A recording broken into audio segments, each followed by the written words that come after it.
ரொம்ப பிரபலமான, ரொம்ப பரிச்சயமான 10 பாயிண்ட் அப்படின்னு கேட்டீங்கன்னா, இந்த உலகத்துல இருக்கிற தலைவர்கள்லாம் தூங்கிட்டு இருந்தாலும் டக்குன்னு சொல்லிருவாங்க. செலன்ஸ்கி அவர்களோட 10 பாயிண்ட் பீஸ் ஃபார்முலா.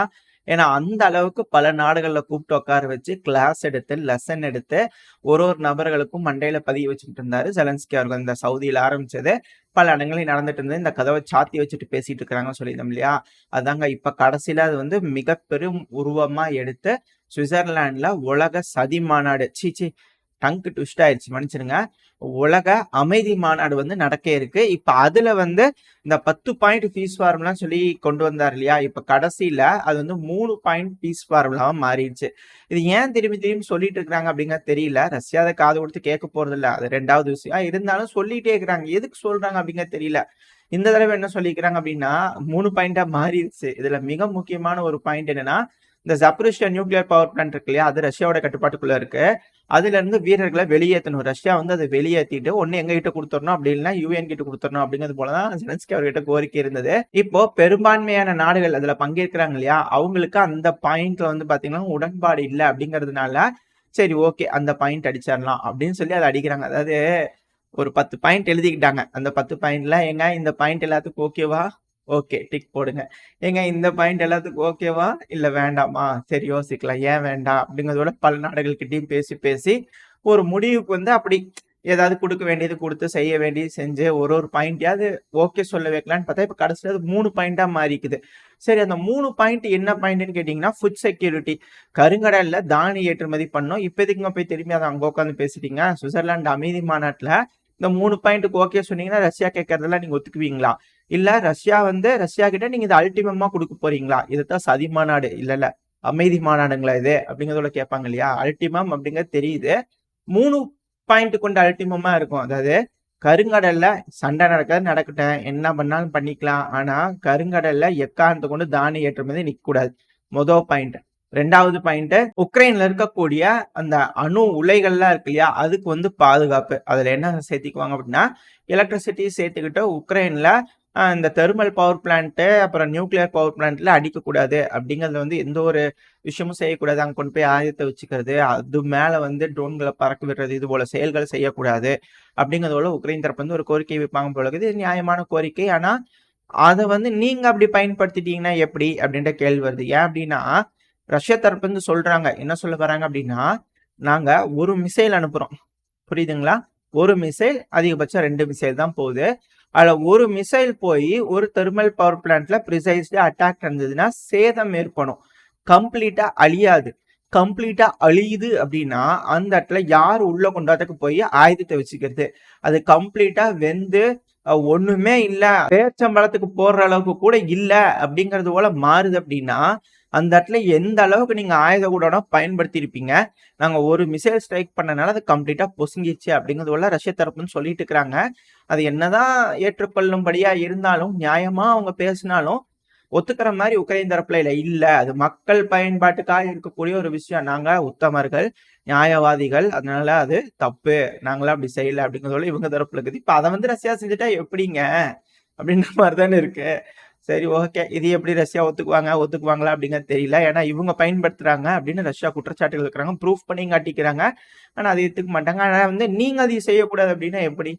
கஷ்டம்தான், கொஞ்சம் கஷ்டம்தான். சரி ஓகே, அது எப்படின்னு தெரியல. இந்த 2 பாயிண்ட் ஆச்சுங்களா? அப்புறம் 3வது வந்து பாயிண்ட் பாத்தீங்கன்னா, ஆல் ஃபார் ஆல். அதாவது ரஷ்ய தரப்புல பிடிச்சிட்டு போயிருக்கக்கூடிய எல்லா பிரிசனர்ஸையும் விட்டுறணும். எந்த ஒரு நிபந்தனையும் இல்ல. எங்க கிட்ட பிடிச்சிட்டு இருக்கக்கூடிய எல்லா பிரிசனர்ஸையும் விட்டுருவோம். ரஷ்யாவோட பிரிசனர்ஸையும் விட்டுருவோம். எக்ஸ்சேஞ்ச் பண்ணிக்கணும். 2வது வந்து பாத்தீங்கன்னா, குழந்தைங்கலாம் கடத்திட்டு போயிருக்கிறாங்கன்னு சொல்லிட்டு இந்த கிரிமினல் குற்றம்லாம் போட்டிருக்காங்க இல்லையா? ரஷ்ய அதிபரான விளாடிமிர் புட்டின் அவர்கள் மேல.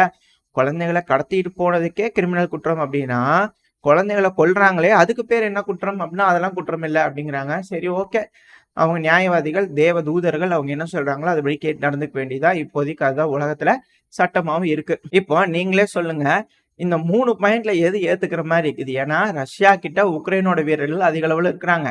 உக்ரைன் கிட்ட ரஷ்யாவோட வீரர்கள் கம்மியான அளவுல இருக்கிறாங்க. நீங்க எவ்வளவு விடுறீங்களோ அந்த அளவுக்கு நாங்க விடுறோம் அப்படிங்கிறது போலதானே இருக்கும்.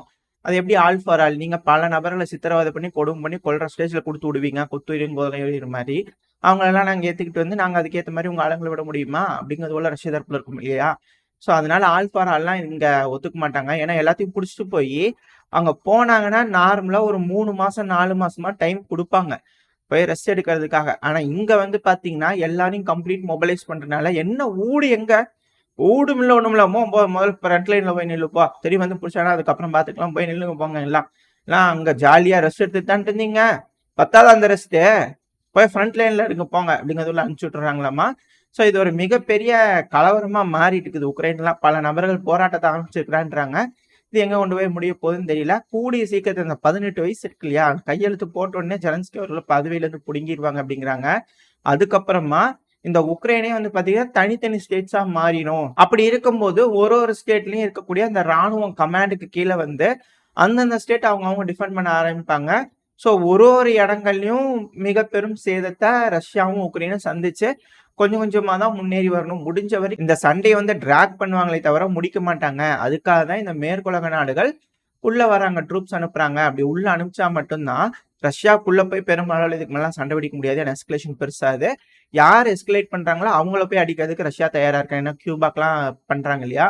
ஸோ இது போல இருக்கிறதுனால ரஷ்யா இந்த ஃப்ரண்ட் லைன்ல இருக்கிற நாடுலாம் அடிக்க மாட்டாங்க. நேரா அமெரிக்கா, பிரான்ஸ்னா பிரான்ஸ், பிரிட்டன்னா பிரிட்டன் அப்படிங்கிற தெளிவா இருக்கிறதுனால உக்ரைன்ல வச்சு பார்த்துக்கலாம். ஆனா தனித்தனி மாநிலமா மாத்தி, அதுதான் இதுக்கு மேல கண்ட்ரி, பல கண்ட்ரிஸா மாத்தி அந்த இடத்துல இருக்கிறவங்கள சண்டை பிடிப்பாங்க. இது ஒரு தீவிரவாத மாதிரி இருக்கே அப்படிங்கிறத பல நபர்கள் தரப்புல இருந்து கோரிக்கைகள், ஆத்திரங்கள் இருந்தாலும் அதெல்லாம் மேற்குலக நாடுகள் கேட்டுக்கிற மாதிரி இல்லை. ஏன்னா இது டெமோக்ரஸி, அவங்க நாட்டை பாதுகாக்கிறதுக்காக அவங்க எந்த எக்ஸ்ட்ரீமுக்கு வேணாலும் போகலாம் இல்லையா.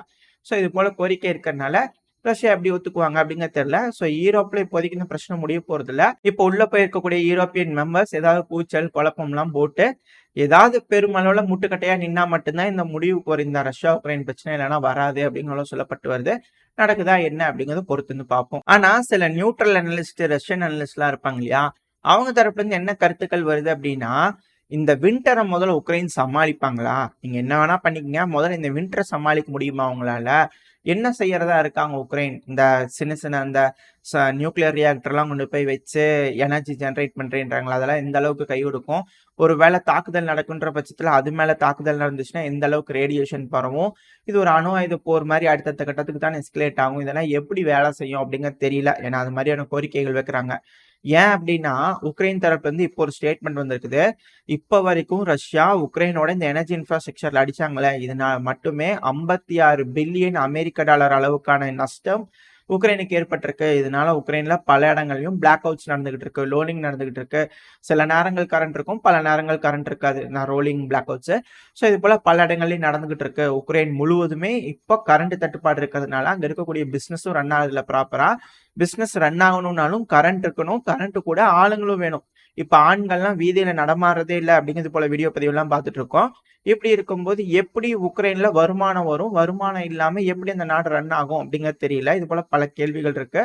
ஸோ இதெல்லாம் எப்படி சமாளிக்கிறாங்க அப்படிங்கிறதையும் நம்ம பொறுத்து தான் பார்க்கணும். ஆனா இப்போ உக்ரைன் தரப்பு இருந்து என்ன ஸ்டேட்மெண்ட் வருதுன்னா, ரஷ்யாக்கு ரெப்புடேஷன் லாஸ் ஆயிடுச்சுங்க. ஏன் அப்படின்னா உங்களுடைய Su-57 போர் விமானங்கள் இருக்கு இல்லையா, ஃப்ரண்ட் லைன் பக்கத்துல எட்டு வர மாட்டாங்க, தொலை தூரத்துல நிப்பாட்டிக்கிறாங்க. அதுவும் இந்த ரஷ்யாவோட Su-34, 35 ரக விமானம் கூட இந்த கருங்கல் பக்கத்துல காட்டுறாங்க. அதை ஒண்ணும் சமீபத்துல அடிக்கிறது உண்டு. ஆனா இந்த Su-57 கண்ணிலேயே காட்ட மாட்டாங்க. ரொம்ப தூரத்துல பார்டர் தள்ளி நிக்குது. உள்ள கொண்டு வந்தாதானே தெரியும் எங்களோட வேலை எப்படின்னு. அதனாலதான் கொண்டே வர மாட்டாங்க. உள்ள வந்துச்சுன்னா தட்டி தூக்கிடுவோம். அது மிகப்பெரிய இழப்பா போயிடும். என்னதான் ரஷ்யா கிட்ட 1500 ஏர்கிராப்ட்ஸ் இருந்தாலும், அதாவது 1500 ஏர்கிராப்ட் ஓகேங்களா, இருந்தாலும் வேஸ்ட்டுங்க.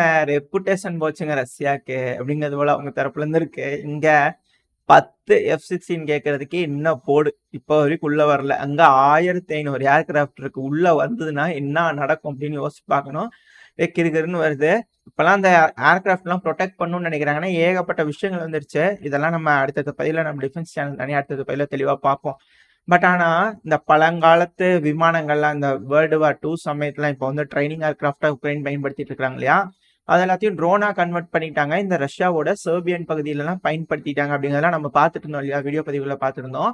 அது எல்லாத்தையும் டீகைஸா ஃப்ரண்ட்ல அனுப்பி பின்னாடி இந்த ஃபைட்டர் ஏர்கிராஃப்ட் அனுப்பிச்சாங்க அப்படின்னா எங்கெங்க வந்து எந்தெந்த ஏர் டிஃபென்ஸ் சிஸ்டம் இருக்குன்றது தெரிஞ்சுக்கிட்டு ரஷ்யாவோட Su-57 இருந்து அந்த ஏர் டிஃபென்ஸ் சிஸ்டம் சப்ரஸ் பண்றதுக்கு ரஷ்யா அனுப்பிடலாம். ஏகப்பட்ட விஷயங்கள் இருக்கு. ஆனா செய்யாம இருக்காங்க ரஷ்யா இப்போ வரைக்கும். சில பகுதி ஃப்ரண்ட் லைன்லாம் வந்து பார்த்தீங்கன்னா, என்னென்ன ஏர் சப்போர்ட் குடுக்கணுமோ எல்லாத்தையும் குடுத்துட்டு தான் இருக்கிறாங்க. இப்போ சமீபத்தில வந்து பார்த்தீங்கன்னா, ஃப்ரண்ட் லைன்ல இந்த நோவோசில்க் அலெக்சாண்ட்ரியா இருக்கு இல்லையா? அந்த பகுதியிலாம் உக்ரைனோட ஹெலிகாப்டர்ஸ்லாம் வந்து சப்போர்ட் பண்ணுது. இப்போ திடீர்னு ஒரு செய்திகள் வந்திருக்கு. பார்க்க முடியுது.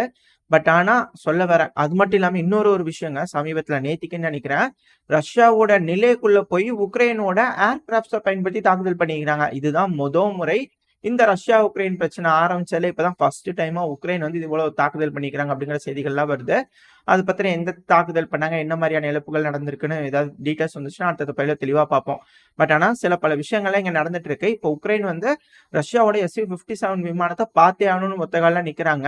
நடக்குதா என்னன்னு பார்ப்போம். அதாவது இது முக்கியமான செய்தி. எல்லாரும் ஹைலைட்டா பேசுவாங்க. ஆனா இதுக்கு பின்னாடி இருக்கக்கூடிய துணுக்கு செய்தி என்ன அப்படின்னா, இது 2 வேற செய்தி தான். இந்த Su-57 பிரதானமா மேற்குலக மீடியாக்கள் என்ன மாரி ஹம்மிங் பர்ட்ஸ்ல என்ன பண்ணுவோம், இந்த Su-57க்கு மட்டும் ஒரு 2 நிமிஷம் பேசியிருப்போம். ஆனா, இந்த F-16 பத்தின செய்திகள் வந்து பார்த்தீங்கன்னா, அப்படியே சின்ன லைட்டூன்னு இருக்கும் இல்லையா? அதுபோல பேப்பர்ல வந்து பார்த்தீங்கன்னா, சிறுசா இருக்கும். ஆனா இந்த Su-57 மட்டும் பிரதானமா பிரிண்ட் ஆயிருக்கும் இல்லையா? அதுபோல தான். இந்த F-16 பத்தி என்ன சொல்றாங்க அப்படின்னா, உக்ரைனுக்கு குடுக்கறதா இருக்கு இல்லையா F-16 அதெல்லாம் உக்ரைன் கிட்ட இருக்கு. அதுல சில F-16 அப்ராட்லயே ஸ்டோர் பண்ணி வச்சுக்கலாம் அப்படின்னு உக்ரைன் தரப்பு வந்து முடிவெடுத்துட்டாங்களாமா. இது F-16க்கு ரெப்புடேஷன் லாஸ் இல்லையா? அப்படிங்கிறது போல ரஷ்யா தரப்புல நியாயமா கேட்டாலும், ரஷ்யாவோட அனலிஸ்ட் தரப்புல இருந்து நியாயமா கேட்டாலும், அதுக்கான பதில்கள் உக்ரைன் கிட்ட இருந்து வராதுங்க. அவங்கள பொறுத்த வரைக்கும் ரஷ்யாவோட Su-57 ஏன் இன்னும் களம் இறக்கல? அப்படிங்கிறது தான் பெரிய கேள்வியா இருக்கு. ஆனா F-16 வந்து பத்திரமா வச்சுக்கோங்க. ஏன்னா ரஷ்யா வந்து பார்த்தாலே, கேள்விப்பட்டாலே, தெரிஞ்சாலே டக்குன்னு அடிக்கிறாங்க இல்லையா? ஏர்பேஸ் எல்லாம் பெருமளவுல தாக்குறாங்க இல்லையா? அந்த ஒரு காரணத்தினால வெளியவே ஸ்டோர் பண்ணி வச்சுட்டாங்கன்னா, தேவைப்படும்போது 1, 2 அப்படி எடுத்து வந்து பயன்படுத்திக்கலாம் அப்படிங்கிற எண்ணத்துல இருக்கறதா சொல்லப்பட்டு வருது. இதோட இந்த பதிவை நம்ம முடிச்சுக்கலாம். இந்த பதிவு எப்படி இருந்துச்சு உங்களுக்கு பிடிச்சிருக்கா? பிடிச்சுனா லைக் பண்ணிட்டு உங்க ஃப்ரெண்ட்ஸ் அண்ட் ஃபேமிலியோட ஷேர் பண்ணுங்க. அது கூடவே மறக்காம இந்த பதிவை பத்தின உங்களோட கருத்துக்களை கமெண்ட் செக்ஷன்ல சொல்லுங்க. இந்த பதிவு நல்லா இருக்குன்ற நம்பிக்கையில அடுத்த பதிவுல உங்களை சந்திக்கிறேன். அது வரைக்கும் ஸ்டே சேஃப். By by.